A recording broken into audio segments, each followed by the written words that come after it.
Dat het komt weer verleden, maar hij gaat toch voorbij het balletje een hele mooie afstand. Dus voor Jan Terenhout, keurig netjes gedaan. 19 meter, 34 had hij al gelept in de voorrondes, maar die afstand telt natuurlijk niet meer. Hij zit. Ja. En we kijken nu naar de Sietse Bokma daar, ook de grote schans. Heel goed in die polstok en zit heel veel legging in en dan is het hij gaat voorbij het balletje. Een hele mooie sprong voor Sietse Bokma. Heeft een persoonlijk record van 19,49 meter. Ja, en dat is maar 50 centimeter vooruit vanaf die afstand. Die lijkt af. En waar gaat hij heen? Hij heeft het afgepakt. Ja, die is een mooie afstand. En daarmee hebben we dus een nieuwe leider in de wedstrijd voor de titel van Koning van Beulsum naar Brandvaart. Die donderd zou ik bijna zeggen. Nee, dat zeg ik gewoon over die afstand heen van 19,90 meter. Ja, dat is natuurlijk een hele mooie afstand.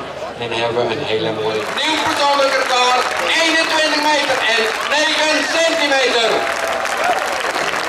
Ja, en daardoor in voor natuurlijk 21 meter 9. Ja, geweldig, een hele mooie afstand. Ja, de boel stond ook helemaal op scherp. Ja, en misschien moeten die andere jongens ook wel bedanken. In ieder geval ziet ze ook maar, want die had het balletje al gelegd op 19,90 meter. Ja, en omheen. Hup, prachtig. Doe maar. Doe maar. Heel goed in de bocht, maar maakt een hele mooie trap van je haar. Dan mag je natuurlijk ook blij wezen. Met zo'n mooie afstand, heel goed gedaan. Voor zit ze nog maar meter 8,41 meter. En die nog te maken.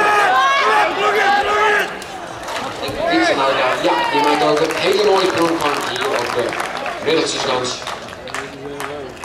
Hier vanavond. Draait eruit reiken en geeft dus in ieder geval die dus de sprong hebben gemaakt en laat Brandvaart die leuke jammer voor de overkant.